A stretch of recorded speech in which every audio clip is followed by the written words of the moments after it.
Welcome to civil engineering group. आज के इस लेक्चर में आपको तीन टाइप्स के जो ब्रिक्स हैं उनके बारे में आपको बताने वाले हैं, उनके बारे में डिटेल में तमाम जानकारी देने वाले हैं। साथ ही साथ हम कंपैरिजन करके देखते हैं तीनों में कि सबसे तीनों में बेटर कौन है।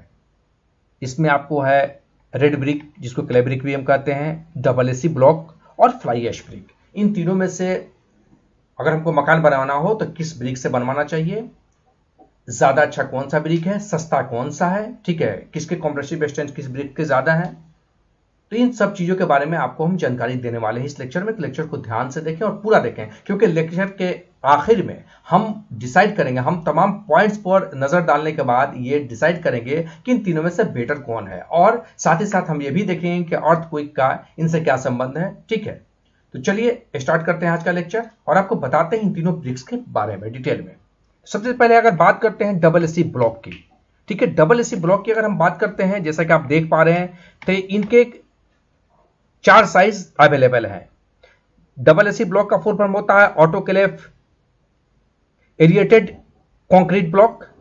इनके जो साइज अवेलेबल है देख लीजिएगा, 60 into 20 into 10 centimetre, 60 into 20 into 15 centimetre, 60 into 20 into 20 centimetre और 60 इंटू 20 इंटू 22.5 सेंटीमीटर। ये हो गया, देख लीजिएगा, ये लंबाई, लेंथ, चौड़ाई और इसकी ऊंचाई।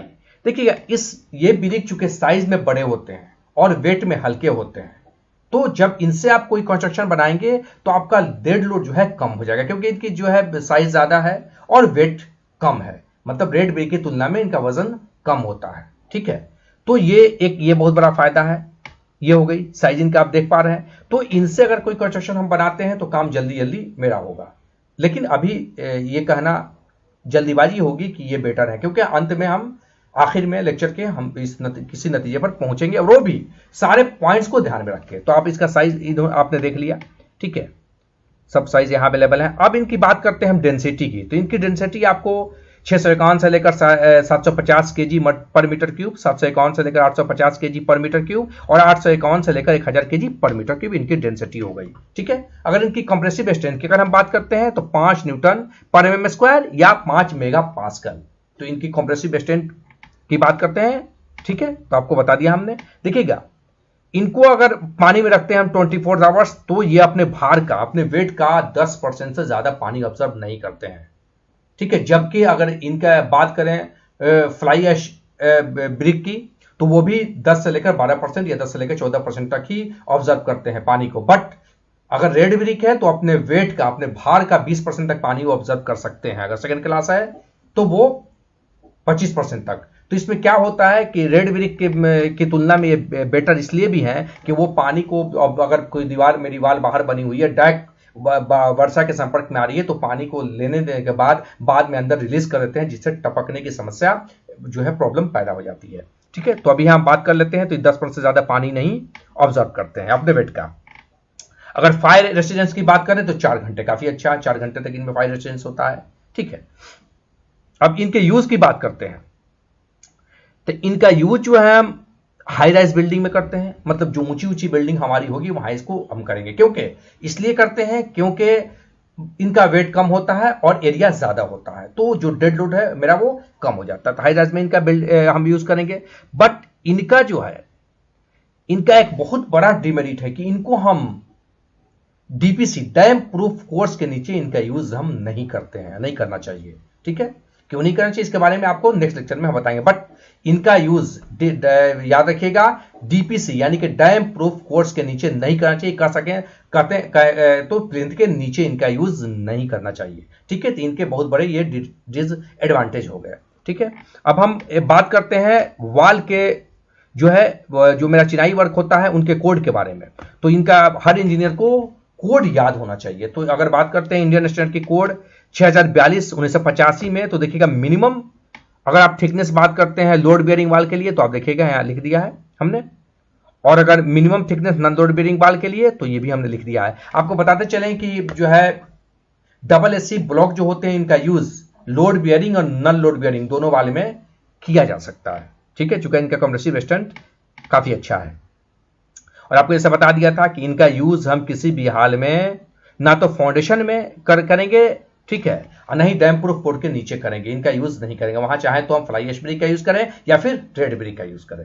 तो आप इसको समझ गए होंगे, इनके बारे में आपको तमाम जानकारी हमने दे दी, इनके साइज, इनकी डेंसिटी, इनकी जो है फायर रेसिडेंस और इनके जो है कॉम्प्रेसिव स्ट्रेंथ के बारे में हम आपको बता दिया। ठीक है, अब यहाँ चूंकि एस्टिमेट की बात नहीं हो रही है तो आपको हम जो है अगले लेक्चर में एस्टिमेट करके बताने वाले हैं कि कौन सा ब्रिक, तीनों ब्रिक में से अगर 1 मीटर जो है दीवार जोड़नी है या 10 फीट तो उसमें कितना लगेगा। ठीक है, फिलहाल हम बात करते हैं, अब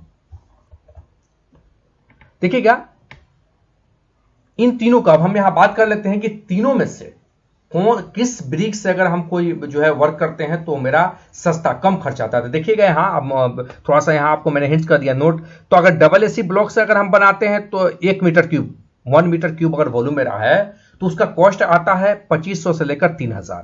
फ्लाई ऐश ब्रिक से हम बनाते हैं तो उनका आता है 2000 से लेकर 2500, और रेड ब्रिक से अगर हम बनाते हैं जिसको क्ले ब्रिक भी कहते हैं तो आपका 3500 से 4000। तो अगर यहां पर अगर हम रेट वाइज कंपैरिजन करते हैं तो मेरा सबसे सस्ता फ्लाई ऐश ब्रिक ही होता है। बट अभी बहुत सारे ऐसे पॉइंट्स हैं जिनको हमको देखने हैं, उसके बाद हमको ये डिसीजन लेना है कि इन तीनों में बेटर कौन है।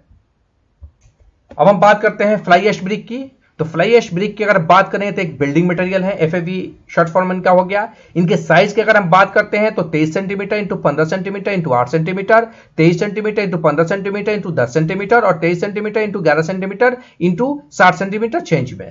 तो ये इनके अगर आप ज्यादा खरीदना चाहते हैं तो जो क्योंकि ये इनकी कंपनी जो है आपको आपके साइज के हिसाब से भी ये दे देती है। इनका 3 इंच की अगर साइज की बात करें तो 23 centimetre into 11 centimetre into 7.5 centimetre और 23 centimetre into 11 centimetre into 10 centimetre. देखिएगा इस अगर फ्लाई ऐश ब्रिक की हम बात करते हैं तो इनमें सबसे पहले ये चीज हमको देखना होता है कि इनमें फ्रॉग सही ढंग से बना हो। देखिएगा ये फ्रॉग आप देख पा रहे हैं, ईंट में जो ईंट के नीचे साइड में जो कंपनी का नाम अंकित होता है, थोड़ा सा गड्ढा होता है, उसको हम फ्रॉग करते हैं। ये फ्रॉग होना जरूरी है, पहला ये। दूसरा ये कि ये फैक्ट्री में बने हो, इनकी छोटी छोटी फैक्ट्री होती है वहां पर ये बने हो और किसी तरह से घर में या कहीं पर नहीं बने हो। इनका हर एज 90 डिग्री हो, ठीक है, और जो है ये बिल्कुल अच्छे से मोल्ड किए हों। तो ये देखना सबसे ज्यादा फ्रॉग देखना, क्योंकि अगर ये बिल्कुल स्मूथ होते हैं तो अगर इनमें फ्रॉग नहीं बना होगा तो आपकी मिशनरी वर्क कमजोर हो जाएगी। तो ये ध्यान में देने वाली बात है कि इनमें फ्रॉग आपका सही से होना चाहिए। इसको चेक कर ले, उसके बाद इनका यूज करें। देखिएगा इनमें अगर बात करते हैं तो ये लाइट वेट होते हैं, इनकी वजन काफी, अगर रेड ब्रिक की तुलना में बात करें तो इनका वजन कम होता है, ठीक है, और इनका हाई स्ट्रेंथ होता है। ठीक है, अगर ये प्रैक्टिकली अगर हम बात करते हैं तो जो है देखिएगा ट्रांसपोर्ट में का खर्च कम आता है। देखिए होता क्या है कि रेड ब्रिक को यानी कि एक उतार के 1 बाय 1 करके या 2-3 एक साथ करके उतारा जाता है, तो उसमें काफी टाइम लगता है। लेकिन इनको हम एक बार ही उतार सकते हैं, तो इनमें ट्रांसपोर्टेशन का जो चार्ज है वो आपको कम हो जाता है। ठीक है, देखिएगा due to uniform size of bricks mortar required for joints and plaster reduce almost by 50%। तो चूंकि अगर हम बात करें चिनाई वर्क की, तो अगर हम रेड ब्रिक से कोई वाल अगर चिनाई करते हैं तो उनमें अगर 2 बैग सीमेंट लगता है तो इनमें 1 बैग लगेगा, और फ्लाई ऐश में भी आपको फ्लाई ऐश में भी 1 बैग लगेगा, और अगर हम डबल एसी ब्लॉक की बात करते हैं तो उसमें भी 1 बैग लगेगा। तो ये प्लास्टर वर्क हो या मेरा चिनाई मशीनरी वर्क हो, दोनों में आपको मोटार रेशियो जो है कम लगते हैं। लेकिन इनमें क्या है कि अगर आप जो है फ्लाई ऐश ब्रिक से अगर आप कोई चिनाई करवाए हो या फिर आप जो है डबल एसी ब्लॉक से कोई चिनाई करवाए हो, तो ध्यान रखना है कि इस तरह के ग्रुप बने होने चाहिए दोनों साइड में। अगर ये आप ग्रुप नहीं बनवाते हैं तो इन पर प्लास्टर नहीं होगा। प्लास्टर आप कीजिएगा तो गिर जाएगा या फिर बहुत जल्द क्रैक हो जाएगा। तो इनमें इस बात को याद रखना चाहिए कि ये चूंकि स्मूथ इनका एज होता है, बिल्कुल मतलब रेड ब्रिक की तुलना में बिल्कुल स्मूथ होते हैं, तो इनमें ये ग्रुप बना होना बहुत ही जरूरी है। देखिए जब आप कंस्ट्रक्शन बनाते हैं तो छोटी छोटी बातों को ध्यान में रखना चाहिए, क्योंकि कंस्ट्रक्शन बार बार कोई भी घर कोई बार बार नहीं बनाता है। तो ये ग्रुप होने चाहिए ताकि आपके प्लास्टर वर्क जब इस पर हो तो वो टिके, पकड़ के रखें इसको, तो इसलिए ग्रुप होना चाहिए। प्लस फ्रॉग आपको मैंने बता ही दिया। अब बात कर लेते हैं इनकी जो है मोटार रेशियो की, मैंने बता ही दिया 50% कम लगेगा रेड ब्रिक की तुलना में। डेंसिटी की अगर बात करते हैं तो इनकी डेंसिटी 1700 से लेकर 1850 केजी पर मीटर क्यूब होती है। ठीक है, इनके कॉम्प्रेसिव स्ट्रेंथ की अगर बात करते हैं तो 90 से लेकर 100 केजी पर सेंटीमीटर स्क्वायर, तो काफी अच्छा कॉम्प्रेसिव स्ट्रेंथ भी इनका है रेड ब्रिक की तुलना में। ठीक है, तो अब क्या करता है, देन आपको बता दिया था वाटर की अगर बात करते हैं 24 घंटा में ये 10 से 12% तक अपने वेट का पानी ये सोख सकते हैं। ठीक है, फायर रेजिस्टेंस इनका भी 4 घंटा 3 से 4 घंटा होता है, तो फायर रेजिस्टेंस भी इनका बहुत बेटर है। चलिए अब हम बात कर लेते हैं रेड ब्रिक की। देखिए रेड ब्रिक जिसको हम क्ले ब्रिक भी कहते हैं, इनकी साइज आपको देख लीजिएगा 9 inch into 4.5 inch into 3 inch होता है। ठीक है, और ये 3.5 kg इनका वेट होता है। ये ट्रेडिशनल ब्रिक की बात करते हैं जो स्टेट वाइज मिलते हैं, बिहार के अलग है, उत्तर प्रदेश के अलग है, लेकिन मिलते जुलते हैं ये। ठीक है, ये ट्रेडिशनल ब्रिक की हम बात कर रहे हैं। फर्स्ट क्लास अगर बात करें इंडियन स्टैंडर्ड की ब्रिक तो 19 × 9 × 9 सेंटीमीटर की होती है, जिसकी बात अभी हम यहाँ नहीं कर रहे हैं। ठीक है, तो ये ट्रेडिशनल ब्रिक हो गई। इनमें डेंसिटी कैसे निकालते हैं ये भी आपको इस लेक्चर में बताने वाले हैं। मेरा ये मोटिव होता है कि आपको जब कुछ सिखाएं तो पूरा कंप्लीटली सिखाएं। आपने मेरे लेक्चर में इसको देखा होगा। तो इनकी साइज आप समझ गए होंगे। देखिएगा यहां से यहां 9 इंच है, ये 4.5 इंच है और ये 3 इंच है। ठीक है, कंपनी वाइज थोड़ा सा ये जो है मतलब फर्क थोड़ा बहुत इनमें आ जाता है। दो तरह के साइज अवेलेबल है, दोनों के बारे में आपको बताएंगे। कंप्रेसिव स्ट्रेंथ की बात करें तो 3.5 न्यूटन पर mm² इनका होता है, जबकि जो है फ्लाई ऐश ब्रिक की बात करें तो उनका 5 न्यूटन पर mm² होता है। और जो है अगर आपको बात करते हैं AAC ब्लॉक की तो उनका भी लगभग 5 न्यूटन पर mm² होता है। वाटर की बात करते हैं तो देखिएगा 20% ये पानी ऑब्जर्व कर सकते हैं अपने वेट का।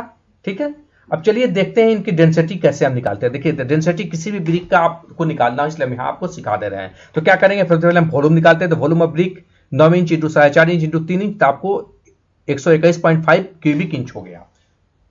इस क्यूबिक इंच को हम क्या करेंगे, क्यूबिक मीटर में चेंज करेंगे। तो इसके लिए हम क्या करेंगे, 0.0000016 से इसको मल्टीप्लाई किया तो ये क्यूबिक मीटर में चला गया।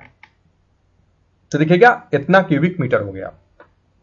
डेंसिटी के लिए क्या करेंगे, 3.5 kg है इसका वजन, तो इससे हम भाग देंगे तो आपको 1800 kg पर मीटर क्यूब इनकी डेंसिटी हो गई।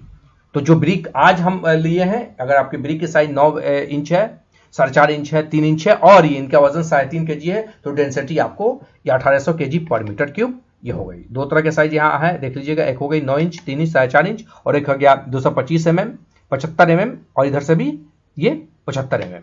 तो ये दो तरह के ब्रिक आपको ये मिलते हैं। अब देखिएगा इनमें इनकी थोड़ी सी पहचान जरूरी है। इनमें क्या है कि आपको अगर क्ले ब्रिक यूज कर रहे हैं तो आपको कुछ बातें जाननी चाहिए ताकि आप जान सके कि ब्रिक फर्स्ट क्लास है या नहीं है। सबसे पहला आपको जो है बिना किसी इंस्ट्रूमेंट के, बिना किसी मशीन के आप जान सकते हैं। पहला पॉइंट ये कि देखने में लाल हो, ठीक है, लेकिन जो है कभी कभी ऐसा होता है कि कुछ केमिकल का यूज जानबूझ के किया जाता है जिससे वो उनका रंग लाल हो जाता है, तो वो अलग मैटर है। बट और भी पहचान हम आपको बता रहे हैं। दो ब्रिक को जब आपस में टकराइए तो धातु की आवाज यानी कि टन की आवाज होनी चाहिए। पहला ये पॉइंट, इनका हर एज 90 डिग्री हो, ये हमको देखना है। ठीक है, प्लस 1.5 मीटर की ऊंचाई से अगर हम एक ब्रिक को दूसरे ब्रिक पर गिराते हैं तो ये टूटना नहीं चाहिए। तीसरा, अगर इनको हम स्क्रैच करते हैं, इन पर नाखून से स्क्रैच डालते हैं तो इनको स्क्रैच नहीं होना चाहिए, इन पर स्क्रैच नहीं होना चाहिए। और पानी में अगर हम 24 घंटे तक इनको हम डाल के रखते हैं तो 20% से ज्यादा इनको पानी ऑब्जर्व नहीं करना चाहिए। ठीक है, तो ये कुछ पॉइंट्स ऐसे हैं जिनको आप ध्यान में रखकर इसको पहचान सकते हैं कि ये फर्स्ट क्लास ब्रिक है या नहीं। स्क्रैच करके आप देख लीजिए। ठीक है, ब्रिक को टकरा के देखिए, ऊंचाई से गिराकर देखिए। साथ में इनका कंप्रेसिव स्ट्रेंथ भी आपको बता दिया। ठीक है, तो इन चीजों का फायर रेजिस्टेंस में कम से कम 2 घंटे का होना चाहिए, उससे कम नहीं होना चाहिए। तो डेंसिटी निकालना आप यहां सीख गए होंगे। ठीक है, किसी ब्रिक का इससे फॉर्मूला, इस मेथड से आप डेंसिटी निकाल सकते हैं इजिली। चलिए बात कर लेते हैं फायर रेजिस्टेंस की। तो 2 घंटा इनका होना चाहिए। क्ले ब्रिक आपको वो हर काम में यूज होते हैं। हर काम में मतलब कि आपको क्ले का जो ब्रिक होगा या फ्लाई ऐश जो ब्रिक है उसको हम डीपीसी के नीचे यानी फाउंडेशन में भी यूज कर सकते हैं। इनका वाल ऐसे होता है, बट चूंकि ये साइज में जो है छोटे होते हैं तो इनमें थोड़ा सा चिनाई का काम ये 16 ये होता है फ्लाई इसके AAC ब्लॉक की कंपेरिजन में, तुलना में। ठीक है, तो आप यहाँ समझ गए होंगे। ये तमाम चीजें आपको मैंने बता दिया। इनका यूज आपको हर तरह के लोड बियरिंग वाल, नन लोड बियरिंग वाल, फाउंडेशन, जी के पारापेट, कहीं भी इनका यूज किया जा सकता है मल्टी। तो अब हम तीनों टाइप्स के ब्रिक्स के बारे में जान गए हैं, तो चलिए इसको हम जो है इन तीनों को देखते हैं कौन कौन से पॉइंट किसके स्ट्रांग है, और तब हम ये डिसीजन लेंगे कि इन तीनों में बेटर कौन सा है। तो सबसे पहले अगर हम बात करते हैं, देखिएगा यहाँ पर मैंने एक जो है ब्लॉक बना रखा है, सीरियल नंबर प्रॉपर्टीज। यहाँ रेड ब्रिक, आप जो क्ले ब्रिक जिसको कहते हैं, फ्लाई ऐश ब्रिक और AAC ब्लॉक्स। सबसे पहले हम डेंसिटी की बात करते हैं अगर, तो देखिएगा 1600 से लेकर 1750 केजी, लेकिन या फिर इसको हम 1800 केजी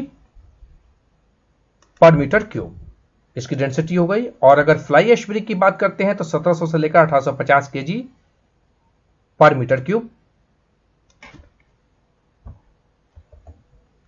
और अगर डबल एसी ब्लॉक्स की बात करते हैं तो 651 से लेकर 1000 केजी पर मीटर क्यूब। ठीक है।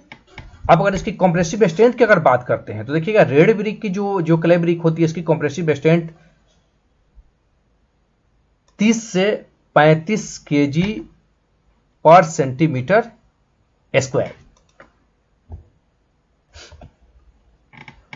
और अगर हम फ्लाई ऐश ब्रिक की बात करते हैं तो 90 से लेकर 100 केजी पर सेंटीमीटर स्क्वायर। और अगर डबल एसी ब्लॉक्स की बात करते हैं तो 40 से 45 केजी पर सेंटीमीटर स्क्वायर। तो इनमें अगर देखिएगा तो इसको मैंने हाईलाइट किया है 90 से लेकर 100 केजी पर सेंटीमीटर स्क्वायर, यानी compressive strength fly ash brick का इन तीनों में सबसे ज्यादा है। अब अगर हम बात करते हैं ऑब्जर्वेशन की तो ये आपको होता है 15 से लेकर 25% तक अपने बाहर का जो है रेड ब्रिक जो है पानी ऑब्जर्व कर लेता है, जबकि फ्लाई ऐश 10 से लेकर 14% और डबल एसी ब्लॉक्स 10%। ठीक है। अगला पॉइंट है मेरा डायमेंशनल स्टेबिलिटी। तो ये वेरी लो होगा, टॉलरेंस होगा इसमें हाई टॉलरेंस होगा, इसमें भी हाई टॉलरेंस होगा। तो इसको मैंने आपको जो है हाईलाइट किया है यहां। तो ये फ्लाई ऐश में ठीक है। अगला मेरा जो पॉइंट है साउंड ऑब्जर्वेशन की अगर बात करते हैं तो 50 डीबी फॉर 230 mm थिक वाल के लिए 50 mm आपको ये है। उसी तरह इसका जो है अगर बात करते हैं फ्लाई ऐश की तो 42 डीबी फॉर 200 mm थिक वाल। ठीक है। और 42 डीबी अप्रोक्स आपको 200 mm वाल के लिए, थिक वाल के लिए आपका एसी ब्लॉक्स का भी होता है। तो लगभग फ्लाई ऐश और एसी ब्लॉक का लगभग बराबर है। अगर हम बात करते हैं फायर रेसिस्टेंस की तो आप देखेंगे 2 घंटा, यानी कि रेड ब्रिक का जो फायर रेसिस्टेंस 2 घंटा होता है, जबकि फ्लाई ऐश का 4 घंटा और डबल एसी ब्लॉक्स का भी 4 घंटा। तो ये इसको जब हम ये तमाम चीजों को ध्यान में रखते हैं तो एक चीजों को आपने यहां देखिएगा कि इसमें डबल एसी ब्लॉक्स की एक सबसे बड़ा डिसएडवांटेज ये होता है कि इसको हम प्लिंथ के नीचे यानी डीपीसी के नीचे नहीं यूज करते हैं। ठीक है। इसका एडवांटेज हो गया। बट फ्लाई ऐश मेरा जो ब्रिक है इनमें इसको हम डीपीसी के नीचे भी यूज कर सकते हैं, फाउंडेशन में भी यूज कर सकते हैं, पैरापेट पे भी, टोटल इसको यूज हम कहीं भी कर सकते हैं। तो इन तीनों को कंपेरिजन जब करते हैं तो ये सबसे अच्छा हमको फ्लाई ऐश ब्रिक होता है। और एक और बात है, रेड ब्रिक की तुलना में फ्लाई जो है ऐश ब्रिक है या फिर डबल एसी ब्लॉक्स है, ये वेस्टेज कम है इनमें। इनको चूंकि शायद एकदम शेप में अवेलेबल होते हैं तो इनको वेस्टेज इनमें नहीं होता है। प्लस प्लम्बिंग का अगर काम करवाना है आपको बाद में, या फिर एसी भी जो है आपको एसी जो होता है इलेक्ट्रिक आपका पूरा फिटिंग करवाना, तो उसके लिए इसमें कट करना हार्ड होता है। रेड ब्रिक को कट करना हार्ड होता है, बट फ्लाई ऐश को या डबल एसी ब्लॉक्स को कट करना इजी होता है। तो बाद में इसमें ब्रिक्स पर ज्यादा प्रॉब्लम नहीं करते हैं। बट ये कहेंगे तो देखिएगा ब्रिक तो टूट तक जाते हैं उसको अगर काटते हैं तो, और वेस्टेज भी इनमें ज्यादा होते हैं। ठीक है। और अगर रह गई भूकंप की बात, तो अगर आप इंडियन स्टैंडर्ड के जो है मानक को फॉलो करते हैं और इंजीनियर की देख रेख में अपने कंस्ट्रक्शन को आप बनाते हैं, तो फ्लाई ऐश ब्रिक से भी अगर अपने कंस्ट्रक्शन को आप बना रहे हैं, चाहे लोड बेयरिंग वाल हो या नॉन लोड बेयरिंग वाल हो, अगर उसका फाउंडेशन सही हो, उसमें सरिया सही से लगा हो, ठीक है, मतलब जो मानक हो उसके अकॉर्डिंग, तो 7.5 रिक्टर पैमाने तक ये भूकंप को ऑब्जर्व करने की प्रॉब्लम है। इससे ये ना तो इनकी वाल गिरेगी, नहीं इनको कोई प्रॉब्लम होगा, नहीं ये क्रेक होंगे। ठीक है। लेकिन याद रहे कि जो है इंडियन स्टैंडर्ड के रूल्स को फॉलो करेंगे तब। तो कुल मिला के हम अब इस नतीजे पर पहुंचे हैं, आप जैसा कि देख पा रहे हैं यहां पर, कि इन तीनों जो मेरे ब्रिक्स थे इनमें सबसे बेटर अगर कोई है तो फ्लाई ऐश ब्रिक है। तो आपके मन में अगर कोई प्रॉब्लम पहले से दिमाग में सवाल चल रहा था कि फ्लाई ऐश ब्रिक से हम घर बनाएं या नहीं बनाएं, चूंकि घर बार बार नहीं बनता है, तो ये शंका आपके मन से निकल जाना चाहिए और इजिली आप फ्लाई ऐश ब्रिक का यूज कंस्ट्रक्शन में कर सकते हैं, अपने मकान बनाने के लिए कर सकते हैं। ठीक है। इनका कंप्रेसिव स्ट्रेंथ भी अच्छा है, इनका फायर रेजिस्टेंस भी अच्छा है।